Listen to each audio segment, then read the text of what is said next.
आज हम लोग बात करने वाले हैं निमोनिया की पैथोफिजियोलॉजी के बारे में। तो पैथोफिजियोलॉजी में सबसे पहले क्या होगा, जो pathogens bacteria virus fungi इंटर्स the respiratory tract. तो सबसे पहले क्या होता है, पैथोजेंस, बहुत सारे पैथोजेंस हो सकते हैं, मे बी बैक्टीरिया हो सकता है, वायरस हो सकता है, या फिर फंजाई हो सकता है जो कि रेस्पिरेटरी ट्रैक्ट में इंटर करेगा। अब जो माइक्रो ऑर्गेनिज्म वो हमारी नोज़ के थ्रू, माउथ के थ्रू होते हुए फेरिंग्स, लैरिंग्स, ट्रैकिया, ब्रोंकाई, ब्रोंक्यूल्स की होते हुए कहाँ तक पहुँचता है, एल्वियोलाई तक जाएगा। तो नॉर्मली जो हमारा रेस्पिरेटरी ट्रैक्ट रहता है वहाँ पे म्यूकस हो गया, सीलिया हो गया और कफ रिफ्लेक्सेस रहते हैं, ये सारी चीज़ें प्रेजेंट रहती हैं। ठीक है, ये क्या करते हैं, इनका फंक्शन क्या रहता है, माइक्रो ऑर्गेनिज्म को एक्सपेल आउट करने के लिए रिस्पॉन्सिबल होती हैं। लेकिन जब पैथोजेंस क्या करेगा, अपनी डिफेंस मैकेनिज्म के थ्रू, डिफेंस मैकेनिज्म के कारण ये क्या करेगा, जब वहाँ पे लोअर रेस्पिरेटरी ट्रैक्ट में पहुँचेगा तब ये क्या करता है, वहाँ पे इन्फेक्शन काज करता जाके है। ठीक है, तो जितने भी पैथोजेंस होते हैं, बैक्टीरिया भी हो सकता है, वायरस भी हो सकता है, फंजाई भी हो सकते हैं, यहाँ तक कि कह सकते हैं फॉरेन सब्सटेंस जिसको हम एस्पिरेशन निमोनिया कहते हैं उसका भी कारण बनता है। ठीक है, कोई फॉरेन सब्सटेंस भी हो सकता है जो कि हमारे रेस्पिरेटरी ट्रैक्ट में एंटर करेगा तो वहाँ पे निमोनिया काज होगा। ठीक है, तो बैक्टीरिया में भी बहुत सारे बताए थे, gram positive bacteria, gram negative bacteria, और इसके अलावा वायरसेस में भी कोविड हो गया, आरएसबी हो गया।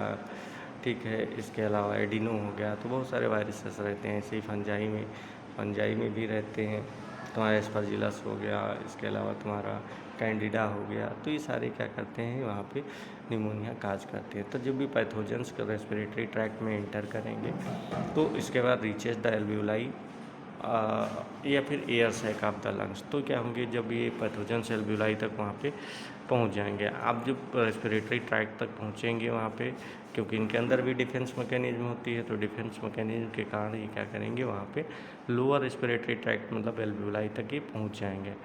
ठीक है, एल्वियोलाई क्या रहते हैं, एल्वियोलाई जहाँ पे गैसेस एक्सचेंज होता है, छोटे छोटे कह सकते हैं एयर सैक रहते हैं जहाँ पे मेनली गैसेस एक्सचेंज होता है। अब गैसेस एक्सचेंज मतलब ऑक्सीजन और जो CO2 होगी, दोनों का ऑक्सीजन ब्लड में इंटर करेगी और CO2 कहाँ पे, ब्लड से एल्वियोलाई में इंटर करेगी। तो यहाँ पे अब जब एल्वियोलाई में इन्फेक्शन होता है तो वहाँ पे प्रॉपर गैसेस एक्सचेंज इफेक्टेड होगा जाके। ठीक है, मल्टीप्लाइज एंड काजेज इन्फेक्शन। अब ये बैक्टीरिया जब एल्वियोलाई में पहुँच जाएंगे तब वहाँ पे क्या करेंगे, इनके लिए सूटेबल कंडीशन मिल जाती है और वे वहाँ पे मल्टीप्लाई करना शुरू कर देते हैं। क्योंकि जो बैक्टीरिया होते हैं कैसे रहते हैं, मोस्टली एरोबिक बैक्टीरिया रहते हैं। ठीक है, तो ये वहाँ पे लंग्स में पहुँच जाएंगे, वहाँ पे इनके लिए सूटेबल एनवायरनमेंट होगा और ये वहाँ पे मल्टीप्लाई करना स्टार्ट कर देते हैं।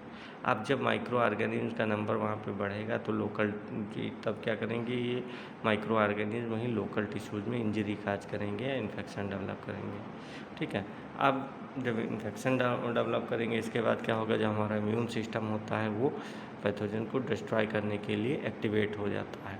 ठीक है, मतलब इम्यून सिस्टम इज एक्टिवेटेड। अब जब इम्यून सिस्टम एक्टिवेट हो जाएगा तो सबसे पहले जो इन्नेट इम्यून रिस्पांस होता है वो वर्क करता है। ठीक है, एल्वियोलर माइक्रोफेजेज हो गए, पैथोजेंस हो गए, पैथोजेंस को ये क्या करेंगे, आइडेंटिफाई करेंगे। ठीक है, और ये फेगोसाइटोसिस के लिए रिस्पॉन्सिबल होंगे, क्योंकि एल्वियोलर जो माइक्रोफेजेज रहते हैं क्या करते हैं, फेगोसाइटोसिस का काम करते हैं। तो ये पैथोजेंस को वहाँ पे जो बैक्टीरिया वायरस से फंजाई होंगे उनको आइडेंटिफाई करेंगे और उनको किल करने की कोशिश करते हैं। इसके बाद जो एडिशनल इम्यून सेल्स रहती हैं वो इन्फेक्शन साइट पर वहाँ पे आ जाती हैं और वहाँ भी क्या करेंगी, इसके बाद immune inflammatory cells and mediators are release. आप क्या करेंगे, जो इम्यून रिस्पांस होगा वो उसके कारण बहुत सारी जो इन्फ्लामेटरी सेल्स होती हैं या जो केमिकल मीडिएटर्स होते हैं वो रिलीज होते हैं। जैसे मैंने बताया था, न्यूट्रोफिल्स हो गया, मैक्रोफेजेज हो गए, साइटोकाइंस हो गए, और भी जो इन्फ्लामेटरी मीडिएटर्स होते हैं वो रिलीज होते हैं। अब इनका पर्पज़ क्या रहता है, ये क्या करते हैं, जो पैथोजेंस होता है पैथोजन को डिस्ट्रॉय करने के लिए रिस्पॉन्सिबल होंगे। लेकिन क्योंकि वहाँ पे बहुत ज़्यादा एक्सेसिव इन्फ्लामेशन हो गया है, ठीक है। इस कारण से वहाँ पे जो टिश्यूज होंगे, लंग के टिश्यूज होंगे, वो भी इफेक्टेड होंगे और इसी इन्फ्लामेटरी रिस्पांस के कारण वहाँ पे फीवर है, स्वेलिंग है और वैस्कुलर परमेबिलिटी क्या होती है, इंक्रीज हो जाती है। तो ये बहुत सारी चीज़ें वहाँ पे आते हैं। अब जब वैस्कुलर परमेबिलिटी इंक्रीज होगी तो क्या होगा, वहाँ पे fluid WBC fibrin accumulated in the alveoli exudate formation. ठीक है। तो क्या होगा, जब परमेबिलिटी इंक्रीज होगी तो इससे जो ब्लड है, ब्लड से वहाँ पे फ्लूइड है, WBC है, फाइब्रिन्स है, प्रोटीन्स है, प्रोटीन रिच जो एक्सुडेट होता है, ये सारे एल्वुलर में वहाँ पे जो एल्वुलर स्पेस रहेगा वहाँ पे अकुमुलेट होने लगते हैं। इसको हम क्या कहते हैं, एक्सुडेट फॉर्मेशन कहते हैं। इससे जो नॉर्मली एयर रहते हैं, एयर जिनमें जो एल्वुलाई रहती हैं, जिनमें एयर फिल होती है, उसमें फ्लूइड और इन्फ्लेमेटरी मटेरियल्स का अकुमुलेशन होने लगता है। ठीक है। अब अकुमुलेशन होने लगेगा तो alveolar become filled with fluid consolidation. अब एल्वुलाई के अंदर जो ये WBC हैं, फ्लूइड है और जो एक्सुडेट होता है, ये सब वहाँ पे अकुमुलेट हो जाता है और लंग्स क्या हो जाएगा, नॉर्मली वहाँ पे एयर फील्ड हो जाता है, वैसे तो नहीं रहता। और वहाँ पे जब ये फ्लूइड फील्ड हो जाता है। ठीक है। अब जब फ्लूइड का अकुमुलेशन हो जाएगा तो इसी के प्रोसेस को क्या कहते हैं, कंसोलिडेशन कहते हैं। तो ठीक है। तो उसमें क्या होगा, जो एयर फील्ड एल्वुलाई होते हैं उनमें क्या हो जाएगा, वहाँ पे फ्लूइड का अकुमुलेशन हो जाएगा। ठीक है। जिससे क्या होगा, उनका गैसेस एक्सचेंज इफेक्ट होगा। तो इसीलिए क्या करते हैं, यहाँ पे चेस्ट एक्सरे जब करवाते हैं तो वहाँ पे ओपेसिटी या कंसोलिडेशन भी देख सकते हैं। अब जब एल्वुलाई में कंसोलिडेशन हो जाएगा तो उसके बाद गैसेस एक्सचेंज इज इम्पेयर्ड। अब वहाँ पे जब फ्लूइड का ही अकुमुलेशन हो गया एल्वुलाई में तो वहाँ पे गैसेस एक्सचेंज नहीं हो पाएगा प्रॉपर। ठीक है। लेकिन निमोनिया में एल्वुलाई के अंदर फ्लूइड या जो इन्फ्लेमेटरी एक्सुडेट है, इस कारण से वहाँ पे क्या होता है, जो गैसेस एक्सचेंज होता है वो नहीं हो पाता है। ठीक है। और वहाँ पे जो वेंटिलेशन होगा वो भी डिक्रीज हो जाता है। तो इससे क्या होगा, जो वेंटिलन परफ्यूजन मिसमैच के कारण वहाँ पे सीवियर केस में जो संट लाइक फिजियोलॉजी वहाँ पे क्रिएट होती है। ठीक है। तो ऐसे कह सकते हैं मेनली यहाँ पे क्या होगा, जब फ्लूइड का अकुमुलेशन हो जाएगा, प्रॉपर गैसेस एक्सचेंज नहीं हो पाएगा और गैसेस एक्सचेंज नहीं हो पाएगा तो क्या होगा, वहाँ पे blood oxygen level decreases hypoxaemia. क्योंकि प्रॉपर गैसेस एक्सचेंज नहीं हो पा रहा है तो जो ऑक्सीजन होगी वो ब्लड में, उसका कंटेंट डिक्रीज कर जाएगा, वो प्रॉपर वहाँ पे ट्रांसपोर्ट नहीं हो पाएगी। ठीक है। अब जब ट्रांसपोर्ट नहीं हो पाएगी तो ब्लड में ऑक्सीजन का लेवल वहाँ पे डिक्रीज हो जाएगा। ठीक है। इसी को हम क्या कहते हैं, हाइपोक्सीमिया कहते हैं। तो हाइपोक्सीमिया का सबसे बड़ा कारण क्या होता है, अब हाइपोक्सीमिया अगर किसी पेशेंट को हो गई तो उसमें क्या होगा, शॉर्टनेस ऑफ ब्रीदिंग की कंडीशन डेवलप होगी, रेस्टलेसनेस हो गया और रैपिड ब्रीदिंग हो गई। इसके अलावा सीवियर केसेज में वहाँ पे साइनोसिस की कंडीशन डेवलप होगी, क्योंकि प्रॉपर जो सेल्स होंगी उनको वहाँ पे प्रॉपर ऑक्सीजन नहीं मिल पाएगी। इस कारण से क्या होता है, वहाँ पे ऑक्सीजन की डिफिशियंसी होने के कारण वहाँ पे जो रेस्पिरेटरी रेट होती है वो भी वहाँ पे इंक्रीज हो जाती है। ठीक। नेक्स्ट है cough, fever, chest pain, shortness of breath develop. अब जब वहाँ पे प्रॉपर कह सकते हैं गैसेस एक्सचेंज नहीं पाएगा, हाइपोक्सीमिया की कंडीशन डेवलप होगी। इसके बाद वहाँ पे जो निमोनिया के सिम्टम्स होते हैं वो वहाँ पे अपीयर होने लगते हैं। जैसे कि अब इसमें सबसे पहले कफ हो गया।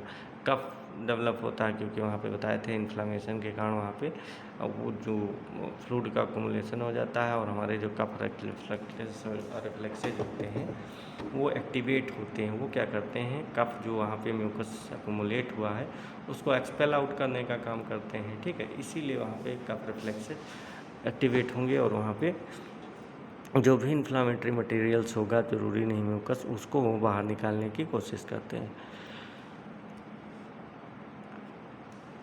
नेक्स्ट फीवर में भी यही रहता है। फीवर क्या होगा, जब हमारी बॉडी में वहाँ पे इन्फ्लामेशन हो गया है तो वहाँ पे इन्फ्लामेटरी मटेरियल्स सिक्रीट होंगे, जिसके कारण वहाँ पे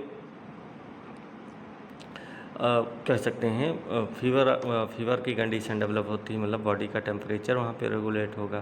तो बहुत सारे रहते हैं, जैसे इंटरल्यूकिन मैंने बताया था, इंटरल्यूकिन 1 हो गया, 6 हो गया, TNF अल्फा हो गया। ठीक है। तो ये सारे क्या करते हैं, बॉडी के टेम्परेचर को रेगुलेट करने के लिए रिस्पॉन्सिबल होते हैं। ठीक है।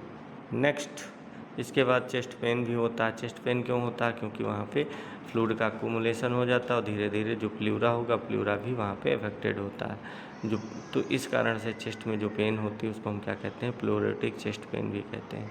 ठीक है, तो वहाँ पे प्लूरेटिक चेस्ट पेन डेवलप होती है। ठीक है, डीप ब्रीदिंग या फिर जो कफिंग की प्रॉब्लम वहाँ पे और ज़्यादा बढ़ सकती है। ठीक है, क्योंकि वहाँ पे ऑक्सीजन की डिफिशियंसी है। शार्टनेस ऑफ ब्रीथ की कंडीशन है, क्योंकि एल्वुलर इन्फ्लामेशन हुआ है, फ्लूइड का अक्यूमुलेशन हुआ है, जिसके कारण गैसेस एक्सचेंज नहीं हो पा रहा और वहाँ पे डिस्पनिया की कंडीशन डेवलप हो जाएगी। ठीक है, गैसेस एक्सचेंज प्रॉपर नहीं हो पाएगा और वहाँ पे शार्टनेस ऑफ ब्रीदिंग की कंडीशन डेवलप होगी। इफ़ अनट्रीटेड सीवियर निमोनिया में भी लीड टू रेस्पिरेटरी फेलियर और सेप्सिस। अगर वहाँ पे प्रॉपर ट्रीटमेंट नहीं किया गया निमोनिया का, तो उस कंडीशन में क्या होता है, जो इन्फेक्शन है और जो इन्फ्लामेशन है बहुत ज़्यादा ही सीवियर हो जाता है। अब जब सीवियर हो जाएगा तो यहाँ पे रेस्पिरेटरी फेलियर के भी चांसेस रहते हैं, क्योंकि जब लंग्स बॉडी की में ऑक्सीजन को कह सकते हैं अगर रिक्वायरमेंट अगर कोई पूरा करता तो लंग्स रहता है, और वहाँ पे जब प्रॉपर गैसेस एक्सचेंज ही नहीं हो पाएगा तो वहाँ पे ऑक्सीजन की डिफिशियंसी होने लगेगी। तो सबसे पहले रेस्पिरेटरी फेलियर की कंडीशन डेवलप होगी। ठीक है, तो और धीरे धीरे वहाँ पे आर्गन फेलियर की कंडीशन भी डेवलप हो सकती है, क्योंकि वहाँ पे ऑक्सीजन मिलेगी नहीं, ऑक्सीजन नहीं होगा वहाँ पे प्रॉपर, वहाँ पे और कह सकते हैं प्रॉपर वेंटिलेशन भी नहीं होगा, तो उसके कारण वहाँ पे सीवियर कंडीशन डेवलप हो सकती है। ठीक है, तो उस कंडीशन में वहाँ पे देते हैं मैकेनिकल वेंटिलेशन देते हैं, जिससे क्या हो सके वहाँ पे ऑक्सीजन की रिक्वायरमेंट को पूरा किया जा सके। ठीक, इसके अलावा सेप्सिस की कंडीशन रहती है। अगर इन्फेक्शन या inflammation response systemic illness develop हो गया तो वहाँ पे सेप्सिस हो सकता है, क्योंकि सीवियर सेप्सिस में ब्लड प्रेशर गिर जाता है और वहाँ पे जो सेप्टिक शॉक है वो भी डेवलप हो सकता है। ठीक है, तो जितना ब्लड प्रेशर वहाँ पे डिक्रीज होगा उतना ही ज़्यादा वहाँ पे क्रिटिकल कंडीशन डेवलप होगी, और फिर इसके बाद फिर मल्टी आर्गन डिसफंक्शन की कंडीशन डेवलप हो सकती है। ठीक है, मल्टीपल आर्गन वहाँ पे इफेक्ट हो सकते हैं। ठीक है, तो ये इसकी पैथोफिजियोलॉजी थी। पैथोफिजियोलॉजी में सबसे पहले मैंने बताया कि जो पैथोजेंस होते हैं जब हमारी बॉडी के अंदर एंटर करेंगे तो धीरे वो वहाँ से कहाँ पहुँच जाएंगे, एल्व्यूलाई तक पहुँच जाते हैं। एल्व्यूलाई में फिर वहाँ पे अकोमुलेट होकर फिर वहाँ पे मल्टीप्लिकेशन काज करेंगे, मल्टीप्लाई होंगे और वहाँ पे इन्फेक्शन काज करेंगे। और जब इन्फेक्शन काज करेंगे तो उसकी वजह से हमारा जो इम्यून सिस्टम होगा एक्टिवेट हो जाएगा।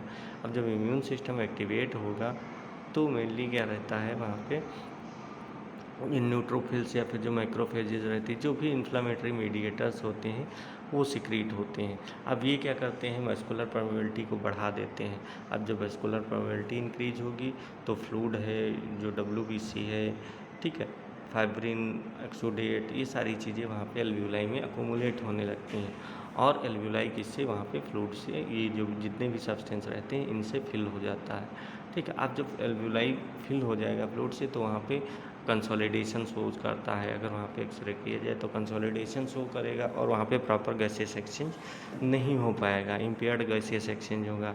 अब जब गैसियस एक्सचेंज नहीं हो पाएगा तो वहाँ पे ब्लड में ऑक्सीजन की डिफिशियंसी हो जाएगी, जिसको हम हाइपोक्सीमिया कहते हैं। हाइपोक्सीमिया की कंडीशन डेवलप होगी और फिर वहाँ पे जो सिम्टम्स होंगे वो वहाँ पे अपीयर होने लगते हैं, जैसे कफ है, फीवर है, चेस्ट पेन है, ठीक है, डिसपनिया है, ये सारी कंडीशंस वहाँ पे डेवलप होने लगती है। ठीक है, अगर इसके बाद भी अगर प्रॉपर ट्रीटमेंट नहीं किया गया तो वहाँ पे सीवियर निमोनिया काज होगी और वहाँ पे रेस्पिरेटरी फेलियर या फिर सेप्सिस की कंडीशन भी डेवलप हो सकती है। ठीक है, तो ये था इसका पैथोफिजियोलॉजी। अब इसके बाद हम लोग बात करते हैं डायग्नोसिस के बारे में। ठीक है, मान लिया वहाँ पे सिम्टम्स अगर अपीयर हो रहे हैं तो क्या हम डायग्नोस करेंगे, कौन कौन सी कंडीशन। तो सबसे पहले क्या करते हैं, क्लिनिकल एग्जामिनेशन करते हैं। तो जो क्लिनिकल एग्जामिनेशन होता है ये डायग्नोसिस का कह सकते हैं सबसे इम्पॉर्टेंट स्टेप होता है और सबसे पहला स्टेप रहता है। ठीक है, इसमें क्या होता है, जो डॉक्टर होगा और डॉक्टर के पास जब पेशेंट जाएगा तो क्या करेगा, अपनी हिस्ट्री बताएगा, अपने डॉक्यूमेंट्स लेके जाएगा। ठीक है, तो ये सारी चीज़ें यहाँ पे पता चलती हैं। ठीक है, तो मेनली इसका अगर देखा जाए पर्पज़ क्या है, तो इन्फेक्शन के सिम्टम्स को आइडेंटिफाई करना, डिजीज़ की सीवियरिटी को समझना और आगे फिर इन्वेस्टिगेशन की रिक्वायरमेंट तय करना कि कितना वहाँ पे इन्फेक्शन है। ठीक है, तो उसके अनुसार वहाँ पे हम इसको करते हैं। अब इसमें सबसे पहले हम क्या करते हैं, हिस्ट्री कलेक्शन करते हैं। ठीक है, तो मान लिया कोई पेशेंट है, तो पेशेंट अगर वहाँ पे उसके कोई सिम्टम्स अपीयर हो रहे हैं तो उस कंडीशन में हम क्या करेंगे, पेशेंट से उसके हिस्ट्री के बारे में पूछते हैं कि सिम्टम्स कितने दिन से अपीयर हो रहे हैं, ड्यूरेशन कितना उनका हो गया है, ठीक है। इसके अलावा न्यूमोनिया कह सकते हैं, कफ कब से आ रहा है, ठीक है। तो ये बहुत सारे सिम्टम्स वहाँ पे होते हैं जो डिस्कस किए जाते हैं। स्पुटम आ रहा है कि नहीं आ रहा, फीवर आ रहा है कि नहीं आ रहा, ब्रीदिंग डिफ़िकल्टी हो रही है, चेस्ट पेन हो रहा है। तो जितने हमने साइन एंड सिम्टम्स बताए वो सारी चीज़ें वहाँ पे पूछा जाता है। पहले निमोनिया काज हुई कि नहीं काज हुई, कोई ऐसा तो नहीं कोई रेस्पिरेटरी कंडीशन थी पहले से डिजीज। तो ये सारे जितने भी रिस्क फैक्टर होते हैं वो पूछे जाते हैं। रिस्क फैक्टर में जैसे स्मोकिंग हो गया, COPD हो गया, डायबिटीज़, तो ये सारे जो काम मैंने बताया था जो रेस्पिरेटरी रिस्क फैक्टर होंगे इनको भी पूछा जाता है कि हाँ इसमें से कुछ कर तो नहीं रहे, ठीक है। तो सबसे पहला काम क्या होता है, हिस्ट्री कलेक्शन करना। हिस्ट्री में क्या करते हैं, पेशेंट के सिम्टम्स, उसकी ड्यूरेशन, उसका रिस्क फैक्टर, और वहाँ पे प्रीवियस इलनेस कह सकते हो कि पहले कभी बीमार तो नहीं हुआ। तो ये सारी चीज़ें वहाँ पे उससे पूछी जाती हैं, ठीक है। सेकंड है फिजिकल एग्जामिनेशन।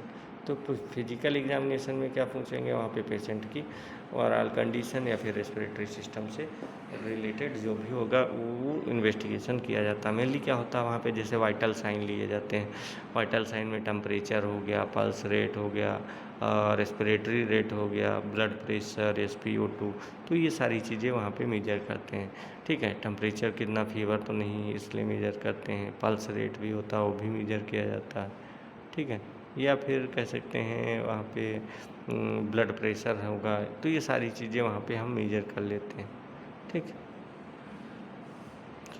तो ये रेस्पिरेटरी कंडीशन के हो गए, फिजिकल एग्जामिनेशन इसको कहते हैं। नेक्स्ट है एस्कल्टेशन या फिर क्रिप्टेशन की। तो एस्कल्टेशन में स्टेथोस्कोप की हेल्प से क्या करेंगे, वहाँ लंग्स की ब्रीदिंग साउंड को हम सुनते हैं, ठीक है। तो निमोनिया में मेनली अफेक्टेड जो लंग्स होंगे वहाँ पे क्रिकल्स या फिर क्रिपिटेशन जो साउंड रहती है वो सुनाई देती है, ठीक है। क्रिकल्स में मेनली होता क्या है, वो चोटी डिसकंटिन्यूस और पॉपिंग लाइक अपीयरेंस, वहाँ पे एबनॉर्मल ब्रीथ साउंड अपीयर होती है। तो इसके कारण वहाँ पे जो एल्व्यूलाई होंगे या फिर या सैक होंगे उनमें जो फ्लूइड प्रेजेंट रहता है वो उसके सिक्रीशन और उसके कोलैप्स्ड स्मॉल एयरवे का इंटरप्रिटेशन के दौरान वहाँ पे ओपन हो सकता है, ठीक है। तो ये सारी चीज़ें रहती हैं। मेनली इसमें सिंपल अगर देखा जाए तो जो निमोनिया होगी, निमोनिया में जो एल्व्यूलर है, एल्व्यूलर इन्फ्लामेशन होगा, प्लस फ्लूइड है एक्सुडेट होगा, इसका अक्यूमुलेशन होगा, और वहाँ पे एबनॉर्मल एयर फ्लो डेवलप होगा, जिससे क्या होगा, क्रिकल और साउंड वहाँ पे अपीयर्स होगी। तो क्रिकल अकेले मैंने बताया था जो क्रिकल होती है केवल उसको सुन के वहाँ पे हम निमोनिया को कंफर्म नहीं कर सकते, क्योंकि ये साउंड आगे चल के अभी बताया था अस्थमा में भी वहाँ पे सुनाई दे सकती है, ठीक है। नेक्स्ट है रिड्यूस्ड ब्रीथ साउंड। तो रिड्यूस्ड ब्रीथ साउंड जब निमोनिया होगी, निमोनिया में जो लंग एरिया होती है वो अफेक्टेड होती है, जिसमें क्या होगा वहाँ पे ब्रीथ साउंड रिलेटेड वहाँ पे रिड्यूस्ड हो जाता है, ठीक है। क्योंकि जब एल्वुलाई में फ्लूइड ही अब अकोमुलेट हो गया है, वहाँ पे प्रॉपर गैसेस एक्सचेंज नहीं हो पा रहा है, ठीक है। अब जब गैसेस एक्सचेंज नहीं हो पा रहा क्योंकि वहाँ पे फ्लूइड का अकोमुलेशन है, टिश्यू का अकोमुलेशन है, तो उसमें क्या करेंगे, वहाँ पे फ्लूइड का अकोमुलेशन हो जाएगा और वहाँ पे क्या होगा, कंसोलिडेशन शो करेगा, ठीक है। जिससे क्या होगा, वहाँ पे नॉर्मल एयर मूवमेंट या फिर ट्रांसमिटेड ब्रीथ साउंड ये का उसका पैटर्न चेंज हो जाता है, ठीक है। तो अगर वहाँ पे एसोसिएटेड प्लूरल इफ्यूजन भी हो तो उस एरिया में वहाँ पे ब्रीथ साउंड काफ़ी कम होगा और वहाँ पे काफ़ी ज़्यादा होगा, ठीक है। तो ये सारी कंडीशंस रहती हैं, ठीक। तो इसके बाद नेक्स्ट है, ठीक है। तो ये क्या हो गया, क्लिनिकल एग्जामिनेशन करते हैं। मैंने बताया हिस्ट्री कलेक्शन लेंगे, फिजिकल एग्जामिनेशन करेंगे, एस्कल्टेशन और इसके अलावा रिड्यूस्ड ब्रीदिंग साउंड, ठीक है। तो ये सारी चीज़ें वहाँ पे पता करते हैं। इसके बाद क्या करेंगे, फिर हम क्या करवाएंगे, लेबोरेटरी टेस्ट करवाते हैं। लेबोरेटरी टेस्ट मेनली निमोनिया में इन्फेक्शन की severity, possible causative agent organism और ये सारी चीज़ें वहाँ पे इन्फ्लामेटरी रिस्पांस क्या है, इन चीज़ों को वहाँ पे देखने के लिए करते हैं, ठीक है। ऐसा नहीं केवल एक ब्लड टेस्ट करवा लिए तो ब्लड टेस्ट करवाने से ही निमोनिया में वहाँ पे कंफर्मेशन हो जाएगा, ठीक है। उसके कंप्लीट डायग्नोसिस के लिए क्या करते हैं, सबसे पहले हिस्ट्री कलेक्शन करते हैं।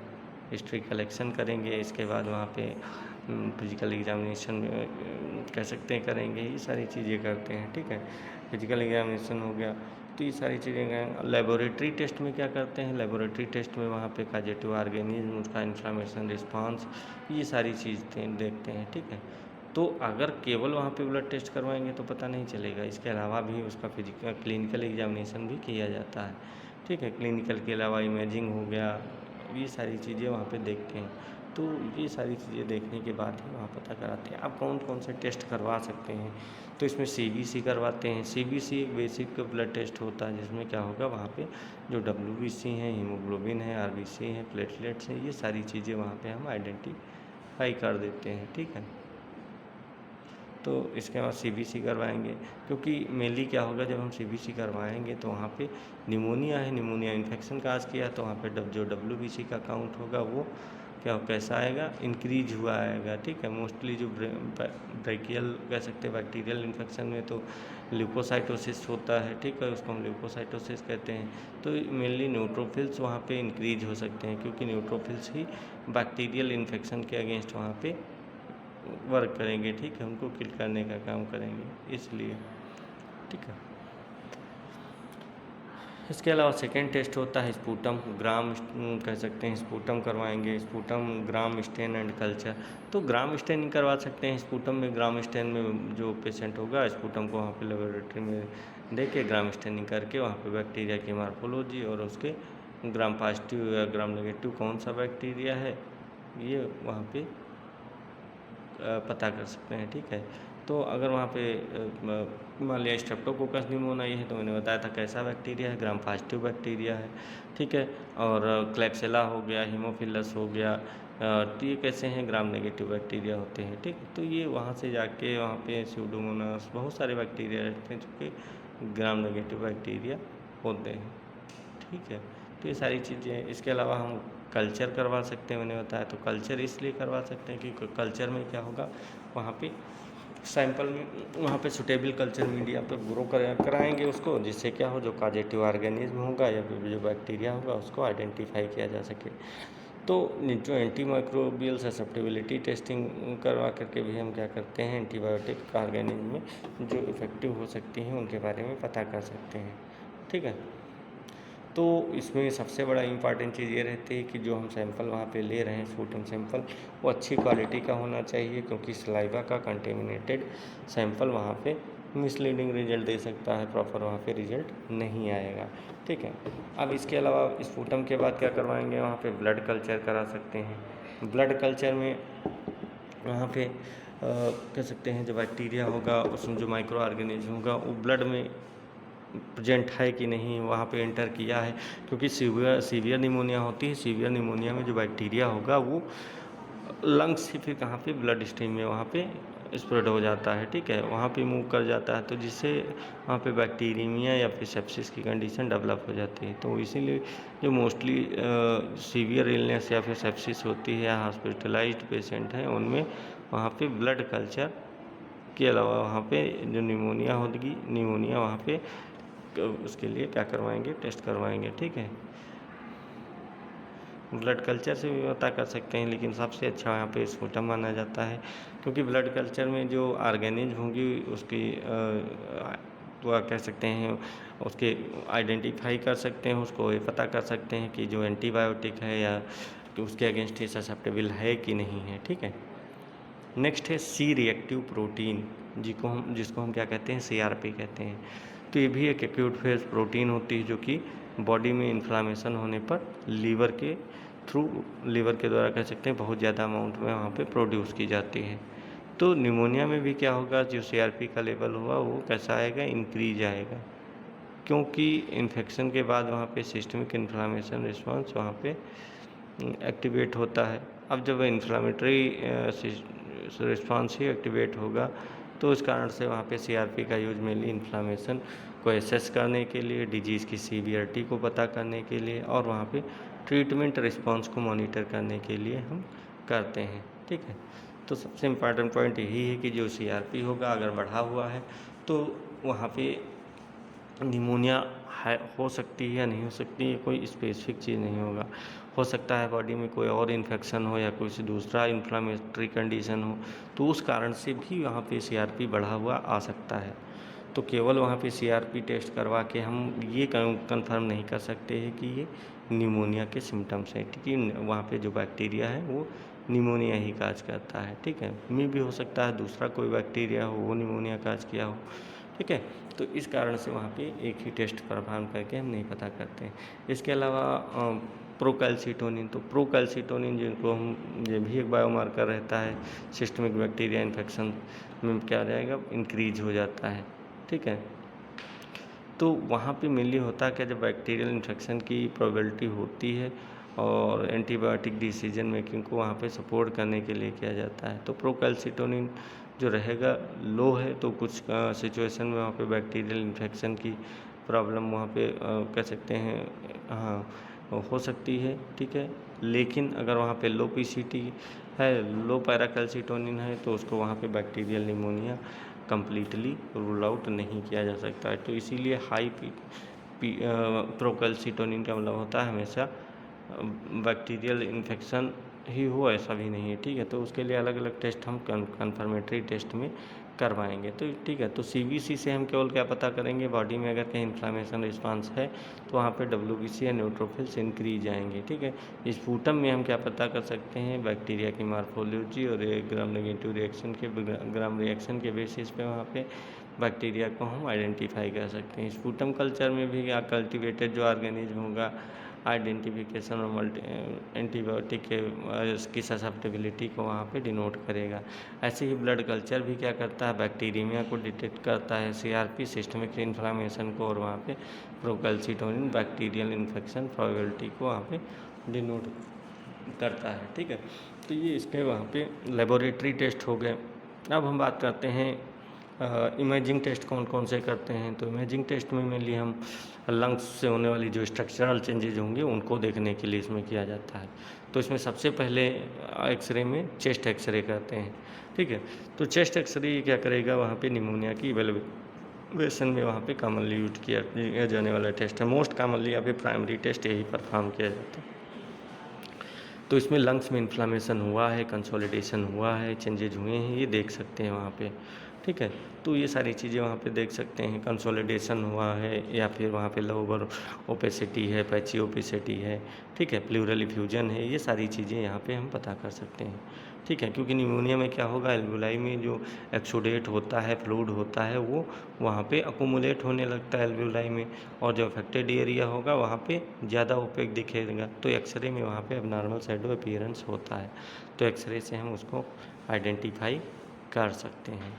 इसके अलावा सीटी स्कैन इफ़ रिक्वायर्ड, तो सीटी स्कैन मेनली क्या होता है, वहाँ पे कंप्यूटर टोमोग्राफी जिसको कहते हैं, मेनली ये ज़्यादा कह सकते हैं डिटेल्ड इमेजिंग टेक्निक्स के रूप में इसका हम यूज करते हैं। ठीक है, तो ये लंग्स को बहुत ज़्यादा वहाँ पे डिटेल क्रॉस सेक्शन इमेज देगा। तो ये निमोनिया पेशेंट में अगर सीटी स्कैन की रिक्वायरमेंट वैसे तो होती नहीं है, लेकिन नॉर्मल केस में भी चेस्ट एक्सरे ही काफ़ी रहता है। ठीक है, लेकिन जब वहाँ पे डायग्नोसिस अनक्लियर हो, तब उसका मान लिया वहाँ पे कॉम्प्लिकेशन दिख रहे हैं चेस्ट एक्सरे में, तो प्रॉपर वहाँ पे उससे आइडेंटिफाई नहीं, फाइंडिंग नहीं हो पा रही है, तो उस कंडीशन में क्या करते हैं, हम वहाँ पे कॉम्प्लिकेशंस को देखने के लिए वहाँ पे एक्सरे की के अपेक्षा सीटी स्कैन को प्रेफर देते हैं। अब सीटी स्कैन में ज़्यादा डिटेल में वहाँ पे देखा जा सकता है कंसोलिडेशन, या फिर जो कैविटी फॉर्मेशन हुआ है, या फिर जो ग्राउंड ग्लास ओपेसिटी हो गया, एब्सेस हो गया। ठीक है, प्लूरल एबनॉर्मेलिटीज़ हो गई, या फिर जो भी स्ट्रक्चरल चेंजेज होंगे वहाँ पे लंग्स में, वो सारी चीज़ें वहाँ पे अपीयर हो जाएंगी। ठीक है, तो ये सारी चीज़ें वहाँ पे हम देख सकते हैं। ठीक है, तो चेस्ट एक्सरे करवा सकते हैं, लेबोरेटरी में मैंने बताया सीबीसी हो गया, स्पूटम हो गया, ब्लड कल्चर हो गया, सीआरपी और प्रोकैल्सिटोनिन। ठीक है, तो ये सारी चीज़ें करवा सकते हैं। प्रोकैल्सिटोनिन में मैंने बताया था, प्रोकैल्सिटोनिन किसके लिए, ये एक बायोमार्कर इंडिकेटर रहता है। ठीक है, तो मोस्टली सिस्टमिक बैक्टीरियल इन्फेक्शन में इंक्रीज हो जाता है।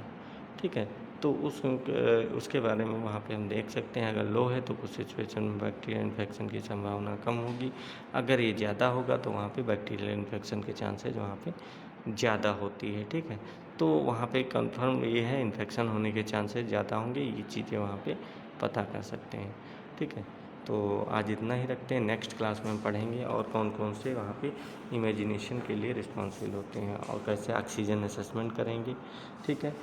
ऑक्सीजन असेसमेंट हो गया, कॉम्प्लिकेशंस कौन कौन से होंगे, फिर इसका मैनेजमेंट पढ़ेंगे कि जो निमोनिया काज हुई है इसको कैसे मैनेज किया जाएगा, ठीक है। कौन कौन से कह सकते हैं कॉम्प्लिकेशंस इसमें काज होंगी, ठीक है। और कैसे इसको हम कर सकते हैं, इसका असेसमेंट कर सकते हैं, इसको प्रिवेंट कर सकते हैं, प्रिवेंशन के बारे में हम इसके बारे में पढ़ेंगे। ओके क्लास, आज इतना ही, बाकी नेक्स्ट क्लास में।